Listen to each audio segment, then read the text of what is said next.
Whether you're working on lowering your handicap or just trying to keep the ball on the fairway, one thing is for sure. The 19th hole is always worth showing up for. And that's where Dan Murphy's steps in. Proud sponsors of Make Me Good at Golf, Dan's has the perfect post-round drinks thanks to their lowest liquor price guarantee. You know you're getting unbeatable value every time, just like your golf game. They're all about bringing those numbers down in the best possible way. So swing by your local store or shop online. Dan Murphy's, where low scores and low prices go hand in hand. T's and C's apply. Remember to drink wise, even if your handicap is a work in progress.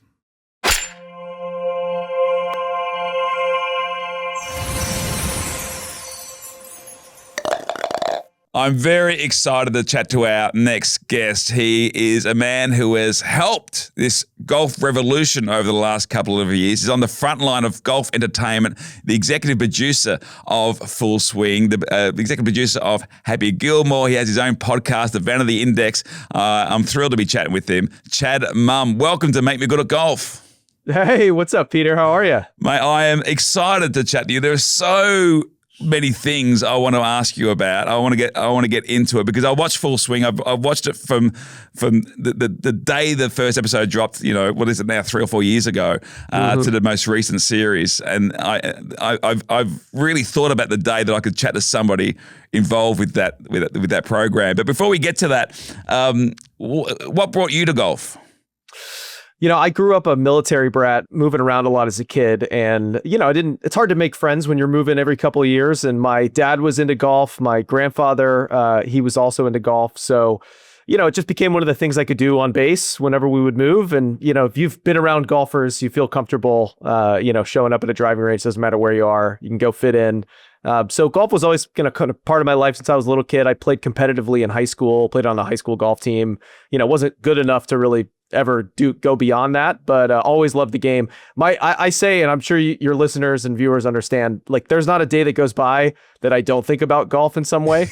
And that is the maddening thing about this game. And even before I was working in golf, I'd be that kind of guy, you know, in the hotel elevator, checking his swing, you know, just thinking about the next time I get out. So now I get to do it for my job, which has been amazing. And I got to make up my own dream job and get to do it every day. So I feel lucky. Shall I say, if Steph Curry can practice his backswing, you know, at a side court of an NBA, you know, game, you can do it in a hotel lobby. I think that's fair enough.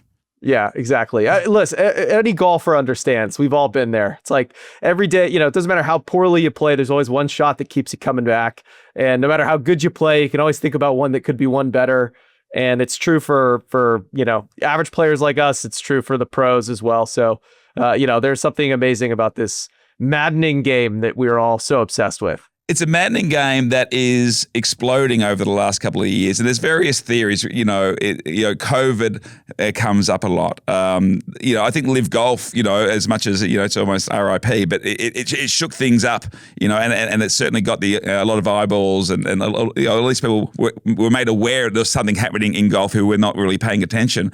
But also, Full Swing, I think, you know, is in that conversation as well. What do you put this revolution of golf over the last couple of years down to? Yeah, it's been amazing. I mean, golf is cool now, not just in the US, all over the world. When I was a kid, it wasn't cool. You know, we were all the jocks were playing football and baseball and basketball. Well, JJ Sport in Full Swing kind of says, you know, because he's a skateboarder, and he says, I used to like keep this like as a hidden shame almost. I wouldn't mention it. You know? Well, that's funny. One of my friends is a pro skater. He's sponsored by Nike. He's been doing it forever, and all of his friends think that the fact that he's good at golf is even cooler than him being a pro skateboarder. So they all want to get better at golf too. It's like everyone's obsessed.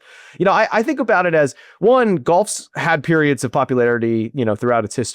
And, you know, every single time it feels like golf has boomed, it's been because of one superstar athlete. So go way back in time, at least, you know, thinking about it from an American point of view, obviously, you know, we're talking to your audience in Australia, but, you know, it was like Bobby Jones. And then you kind of had like Arnold Palmer and Jack Nicklaus, and that drove a wave of popularity. And then obviously Tiger Woods, this explosion of global popularity for the sport.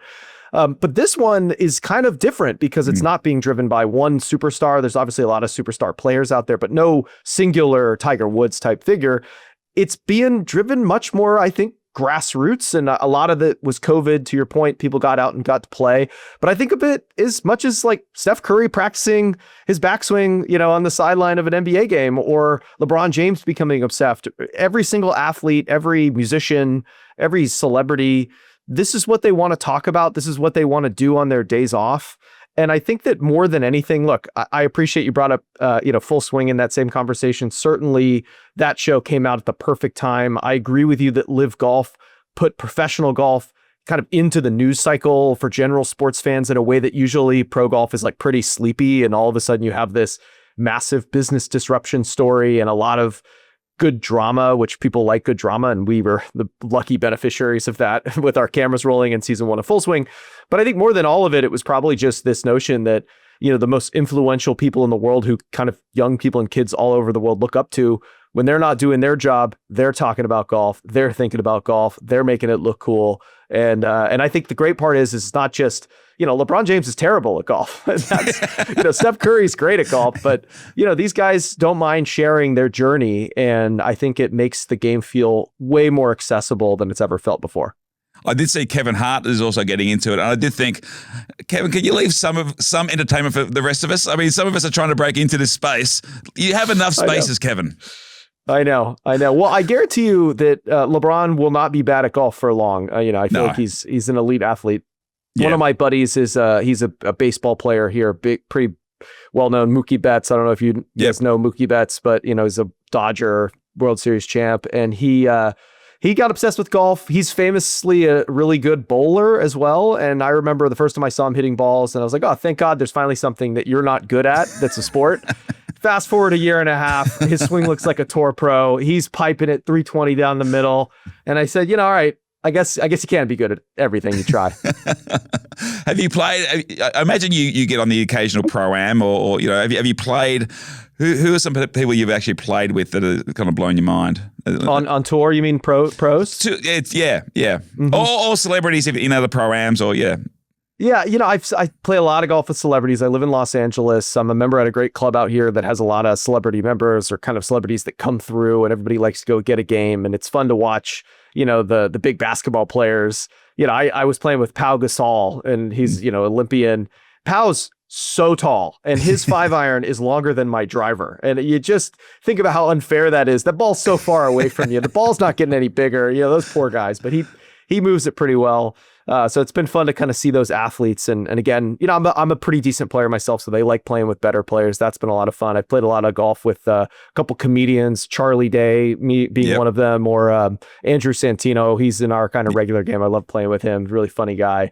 Yeah. But in terms of like playing with the pros, I've played with a handful of them. Sometimes in pro-am, sometimes just out, playing some casual rounds when we're working on stuff together. And it it blows your mind how good the pros are. And I played up a couple times with Justin Thomas, and just the shots that he has. It's one thing to stand outside the ropes and watch them hit a shot. It's another thing to watch them hit a shot and then have to put a tee in the ground right next to where they just hit from and then hit the exact same shot, or try to.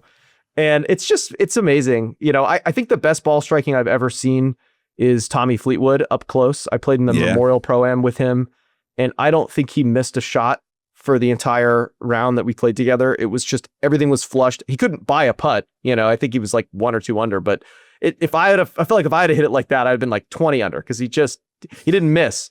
And it was super impressive. And you just, the speed, the sound it makes, how high they hit it, especially with the long irons. I think some parts of the game, I would say, vaguely relatable and resembling a normal person. They don't hit everything absolutely flush. Like that was the thing that surprised me when I first started playing with pros is, they miss shots too. They'll miss in, goofy spots, and they'll miss hit things. But, but one, they miss hit it a lot less often than we do. And then when they're misses, they end up in a lot better spots. They're never short-sighted. Their short games are unbelievable. And they're just never going to miss a putt that's like inside of 8 feet. It's just the back of the cup every single time.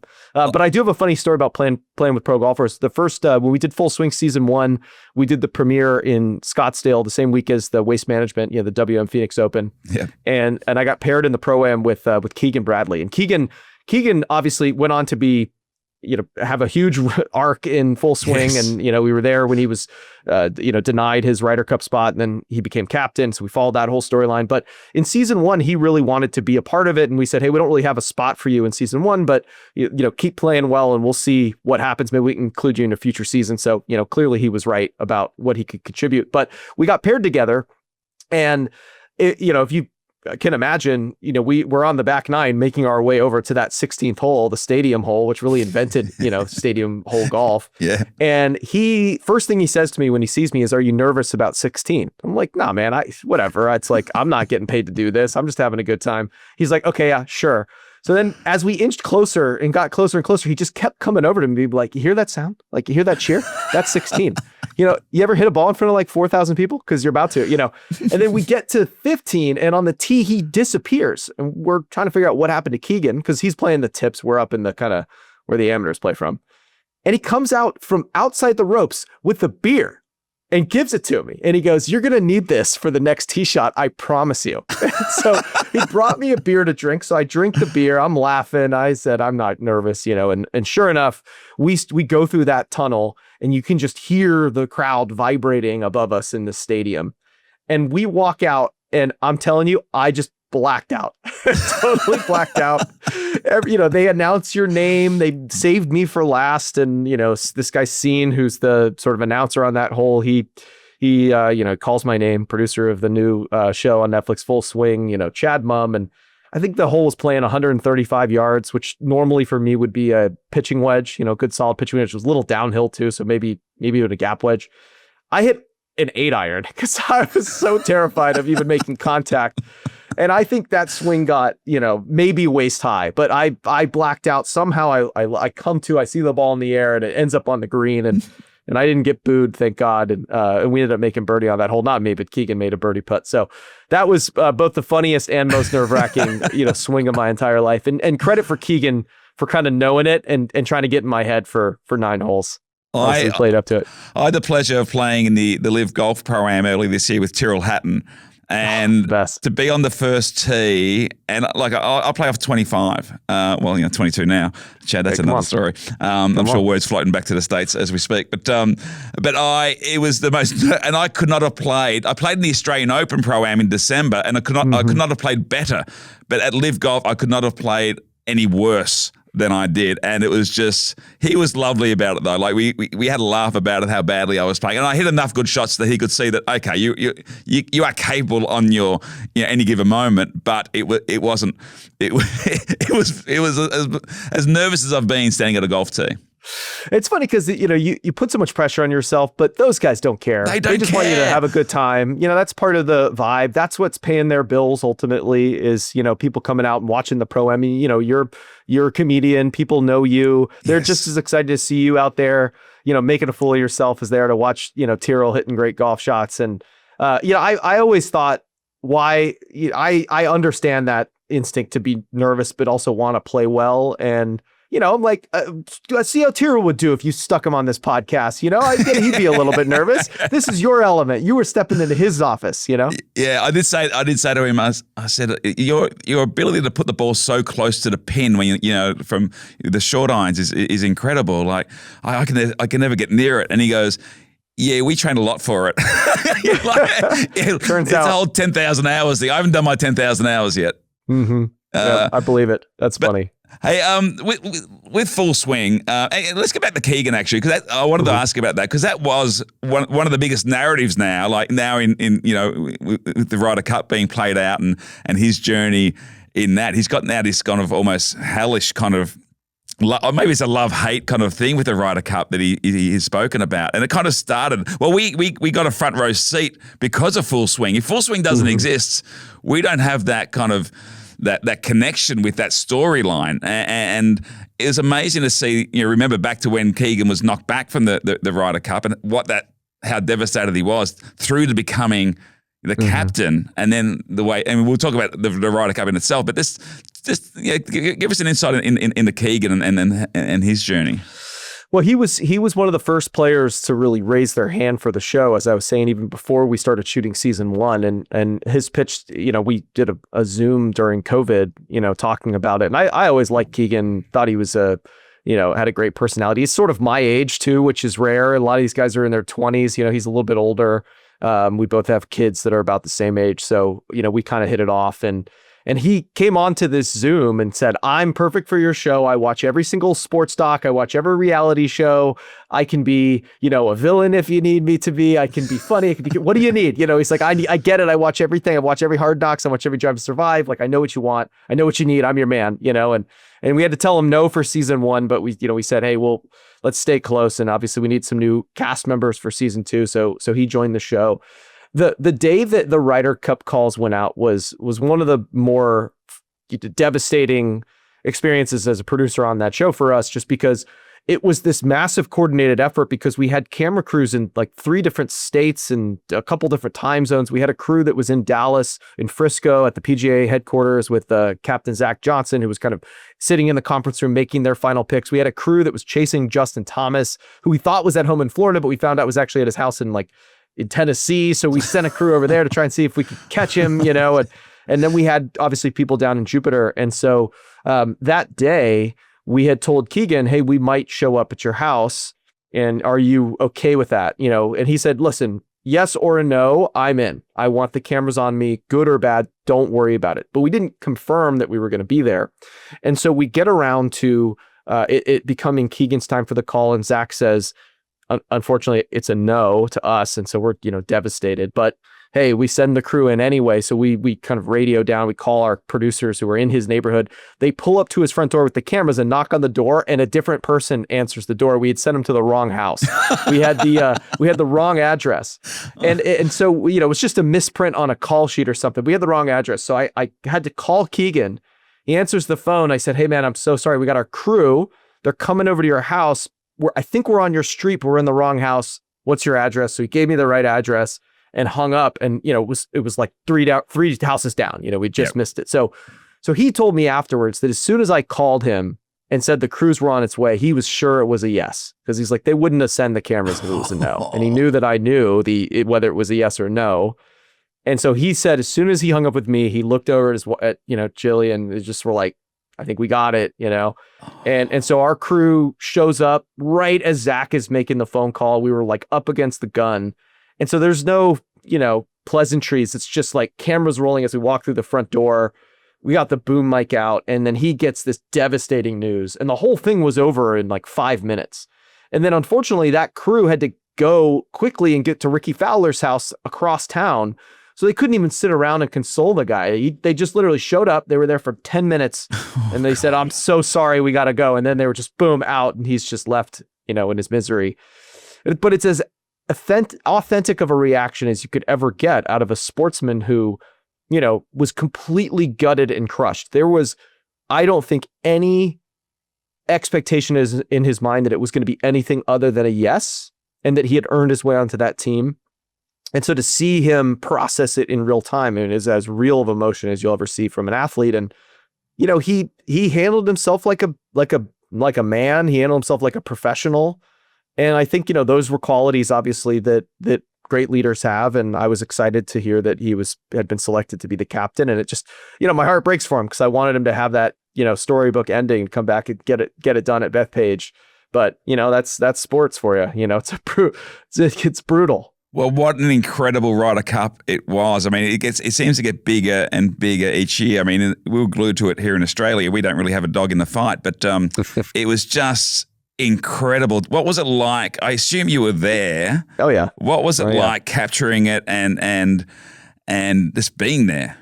Yeah, the Ryder Cup's a really interesting tournament to go and be a spectator at or be around, because there's just so much action concentrated in across like 4 groups.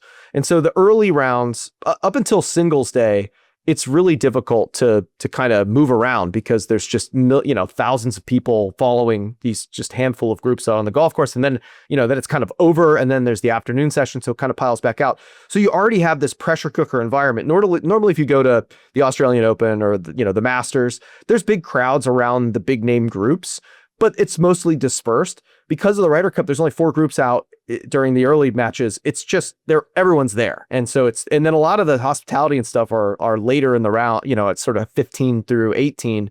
but most people aren't there because a lot of the matches don't even make it there. So they're just crushed with crowd. You feel the energy, and it's the only golf event I've ever been to where you see players fist pumping a par putt on the second hole. That just they care so much. Yeah.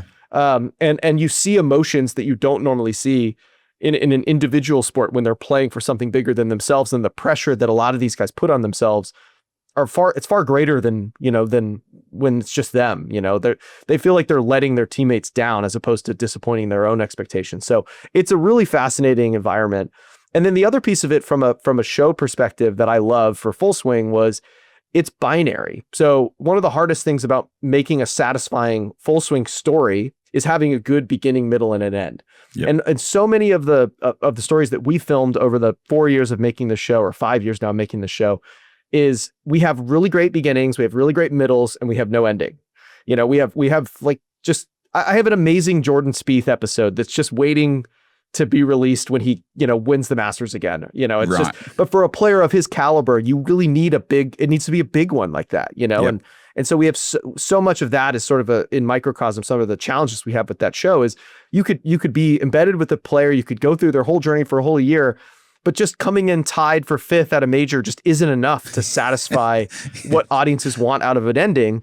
And so what I love about the Ryder Cup is it's binary. There's 12 players that win. There's 12 players that lose. There's captains that are excited. There's captains that are crushed. You're either Europe's excited or USA is excited. And there's really no middle ground. Everyone's going to have strong emotions. And that's the hard part about a stroke play event is, again, you could be Colin Morikawa and very happy with a top 10 at a major, but you didn't win. And it's hard to make that story feel epic. But the Ryder Cup is great.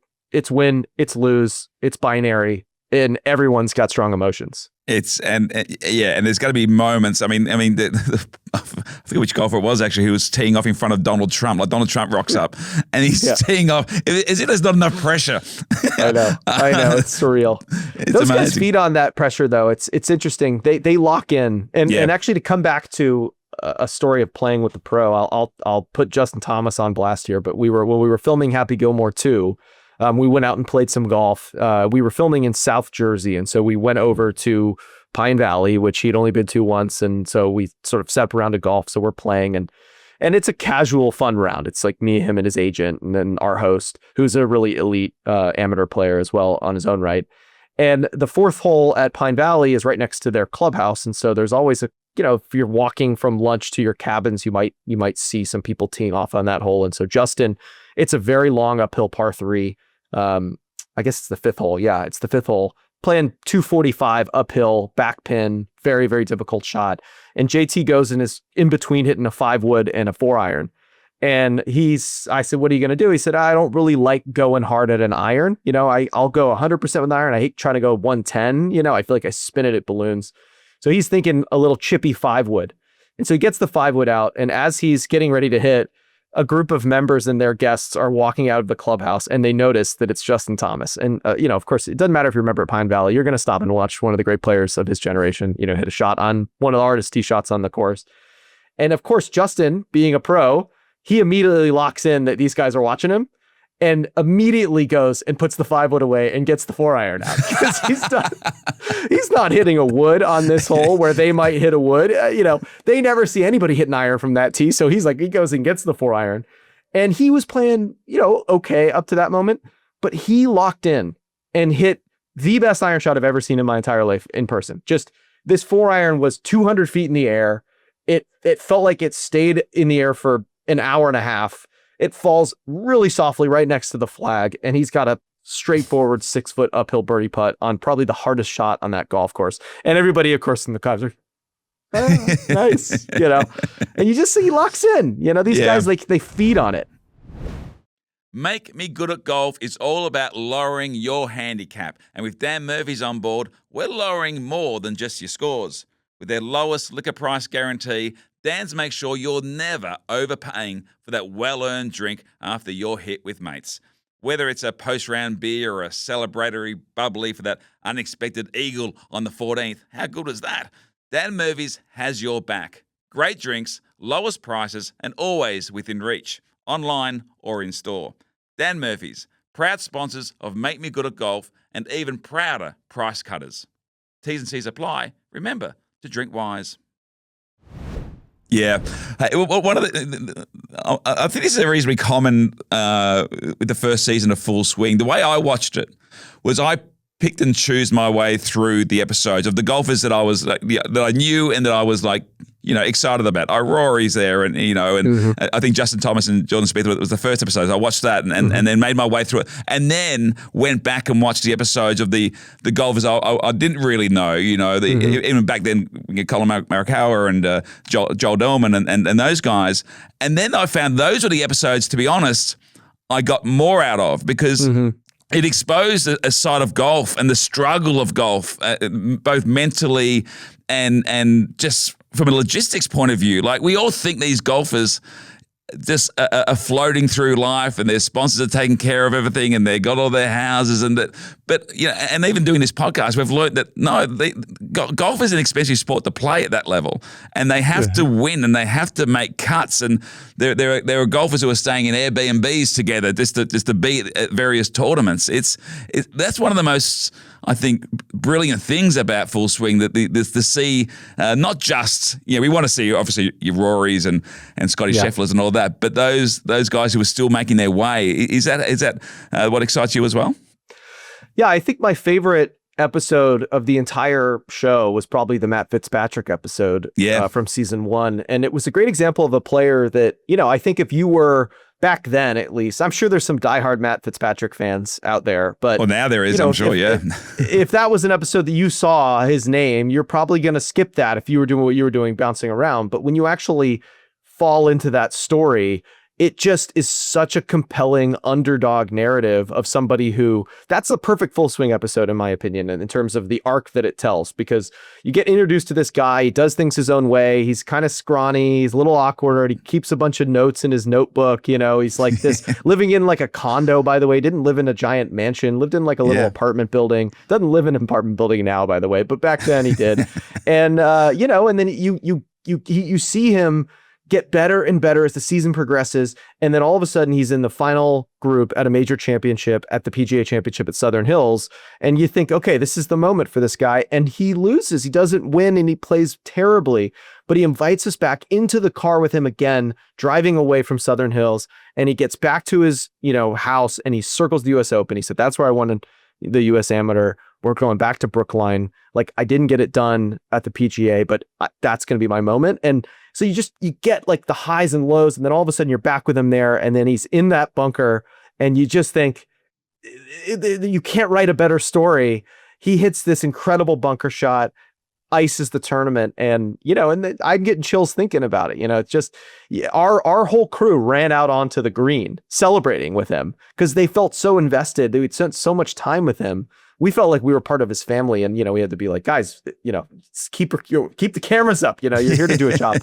But what a fitting champion, and just like those kinds of stories that, again, the Jordan Spieth, Justin Thomases, the Rory McIlroys, Scotty Schefflers, these are big superstars, and it's great to see behind the curtain of that a little bit. But the other side of the show is about showcasing, some of these players that maybe you didn't know about, and what they go through, and it's like a lot of those players will emote, but where the show really is magical is when you see the emotions on their family members or the people that love them. And oftentimes those guys can be pretty steely in the moment, but then you point the camera, a lot of times we're standing there, not filming golf. We're actually turned the other way, filming the family members or the wife or the brother or the mom and dad.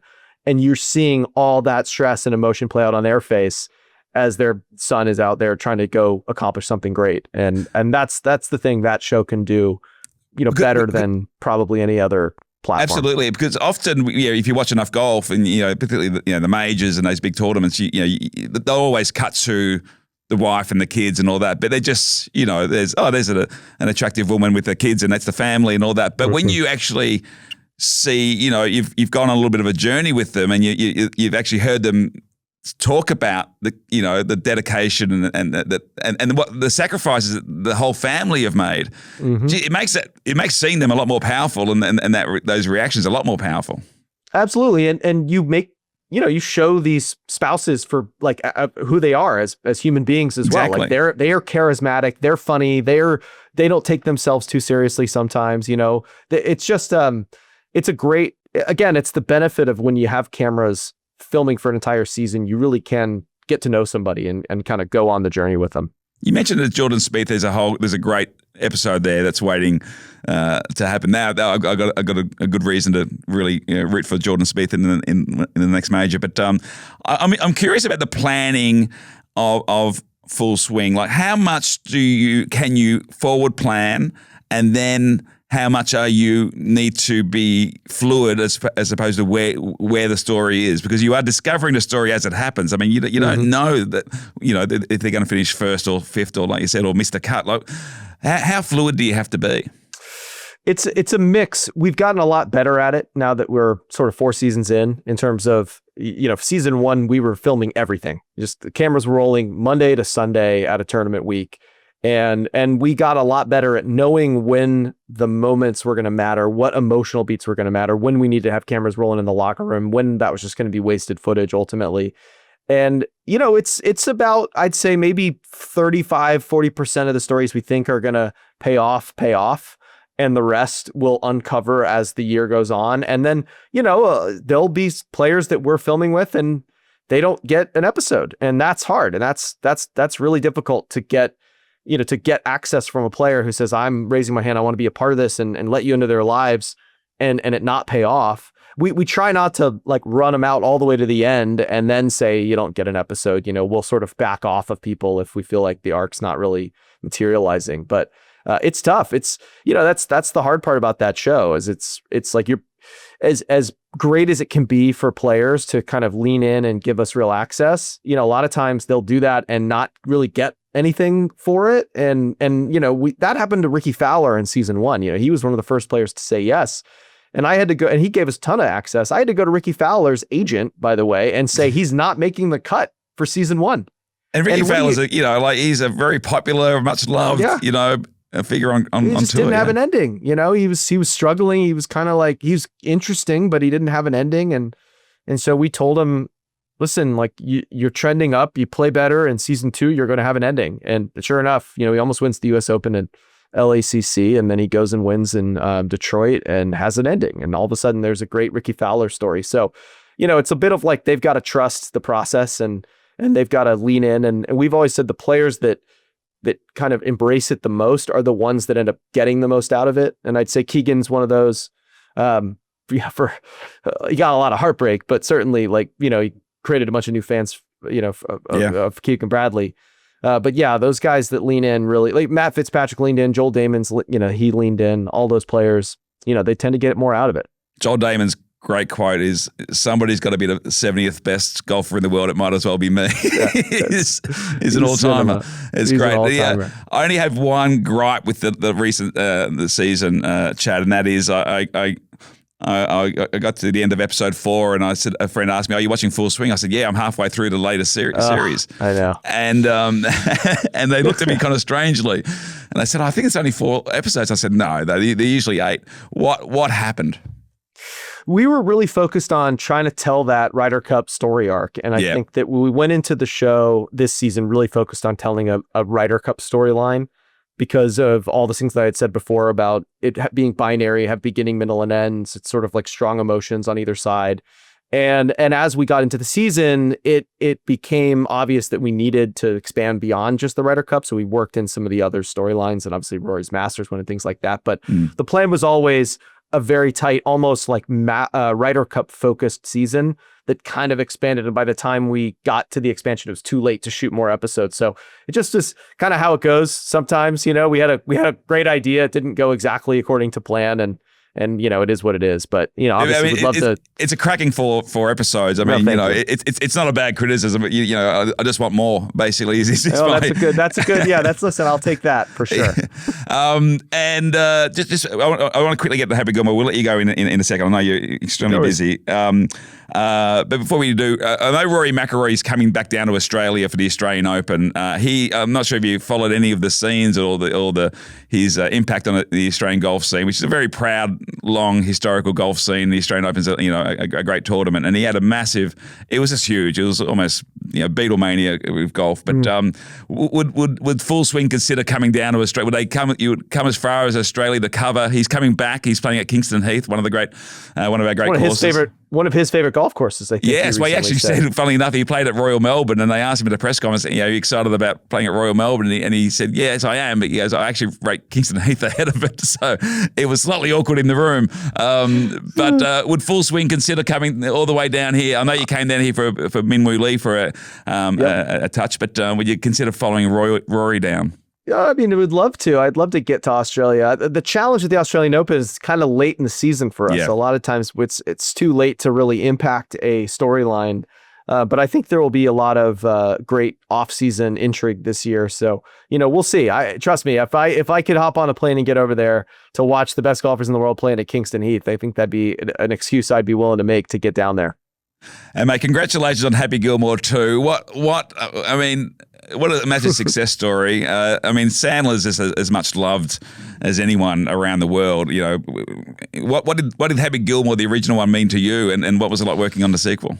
It was my favorite movie as a kid growing up playing golf. I used to watch it all the time. I could probably quote every single line from that movie. And I was a golf fan, but all my buddies who weren't golf fans, that was the one golf thing that we all agreed was the greatest. And I remember the two things as a kid that I was obsessed with learning how to do.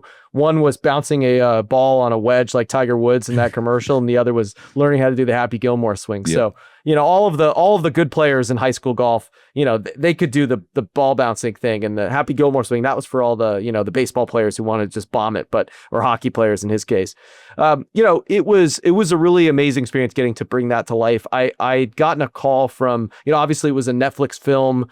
They worked a lot with Netflix making Full Swing. And so when they were looking to kind of really elevate the golf in the movie and get a lot more golfers to make cameos than they had in the first one, Netflix actually connected me with Adam's team. And the funny story there was I met Tim Herlihy, who's the writer, and he wrote all of the iconic, Adam Sandler movies, Billy Madison, Waterboy, Happy Gilmore 1, obviously, basically just like all the great comedies that Adam did. And Tim, he said, I'd really like to go to see a pro golf event and just have you show me around, and so I can get an idea about what it's like now out on tour. And so I said, okay, well, let's not just go to a normal event. Let's go to a major. So I set him up to come out and hang out with me on Friday at the PGA Championship at Valhalla. And we were supposed to meet at 10 in the morning. And of course, you remember what happened at Valhalla on Friday morning. Scotty Scheffler gets arrested. Yeah, amazing. So we show up. Our crews have been in the locker room capturing all this drama as it was unfolding, and no one knew what was going on. And I met with Tim Herlihy, and he goes, wow, golf's sure changed a lot since we made the first one. Does this happen every week? The best player in the world gets arrested? And Scheffler's ability to have some fun with that, by the way, was just priceless. I mean, he gets votes for his commitment to taking the piss out of himself, as we would say down here. But he was a great sport about it. Yeah. Yeah. Well, and that's the other thing too with Adam. I think all those guys obviously trust Adam. Yeah. And that's, he's the greatest, and that's his world. And so, Scotty's attitude was basically just, hey, if you think it's good and funny, I'm in, and Adam's, they all trusted him. They weren't going to make any of those guys look bad. And so, Scotty was a good sport about getting arrested. And then obviously the idea to stick him in the jail cell at the end was something we wrote on set. It was very last minute, which I think is the funniest part of the whole Scotty arc. Yeah. And they had to build that set. We were shooting down at Fiddler's Elbow, which is a golf club, a private course owned by one family. They have 5 18-hole courses, huge in sort of South Jersey. So a great place for us to film because we could shut down parts of the course without really impacting the member play. Anyway, but they decided very last minute, actually, it'd be funny to end the movie with Scotty in jail with a bunch of toughs, and so they wrote a bunch of jokes for it, and they called the prop master and set designer and just said, hey, we need a jail cell tomorrow before Scotty leaves. And they go and converted this tennis room pro shop basically overnight into a jail cell. It was amazing. They cast some toughs. They got a security guard in a cop uniform. They pulled that whole thing off in 24 hours and stuck Scotty in jail. That was the last thing he shot before he took off to fly back to Dallas. And I think it's my favorite part of the whole movie. And so you could just, Adam's a legend. It was great to have all those guys out. It was a stressful putting it together, not because people didn't want to do it, but just because to get everyone's schedules to line up. You can't really move the movie's shooting schedule around. So you had to squeeze people in to different scenes at different times. And, players started to hear about it. So then we started getting calls. Hey, my guy'd like to be in it. And it's like, okay, so, but I'll never forget showing up on that day where we shot the Champions Dinner scene. And there was, you go down the trailer lot with all the movie star trailers, and there's Jack Nicklaus and Nick Faldo and Corey Pavin and Fred Couples and, Keegan Bradley and Colin Marcalla, Jordan Spieth, Ricky Fowler. It just was on and on and on. Just legends all, it was like a Hall of Fame village in the trailer parking lot. And that was when I knew we had something, when everybody showed up, put those gold jackets on and watched Xander get body slammed through a table. Yeah, well, Xander's, that's what she said, lines. It was fantastic as well. But I imagine this, being behind the camera, looking at Jack Nicklaus and Nick Faldo, those legends, on your set in their jackets, must have been a pinch me moment. Oh yeah, well, Trevino and Couples were just making everybody laugh, and it was, I think it was Freddie who said, sitting around at a dinner table with Adam and Faldo and Nicholas and Trevino and Pavin. And, he's like, when was the last time we've all just hung out? This was, they're like thinking back, it was the Masters in 2005. It's like, it's amazing that they were all together in that room. And it felt like a locker room, felt like a champions dinner. But there was also 200 people with movie cameras and lighting and all that stuff. It was a very special experience. And, you catch lightning in a bottle. I mean, Adam's really good at it, but that, I think we got lightning in a bottle with that one. Yeah, absolutely. There's a lot of pressure. I think everybody, we hope it's going to be good, and you smashed it out of the park. It was great, and John Daly also has got to be, more John Daly on screen. But mate, Chad, thank you so much. You're extremely busy. I'm loving your podcast, Vanity Index. There's great episodes. Gary Player was a cracking episode. He's got his wits about him still, doesn't he? Oh yeah, no, he hasn't lost a step. That's for sure. No, and Charlie Hull was a great episode as well. Keep listening. I'm going to keep listening to that. But thank you for a full swing. I cannot wait for the next season. I'm sure the collapse of Live Golf there are lots of storylines I'm sure already writing themselves. But when will that start? When we start filming that? Is that?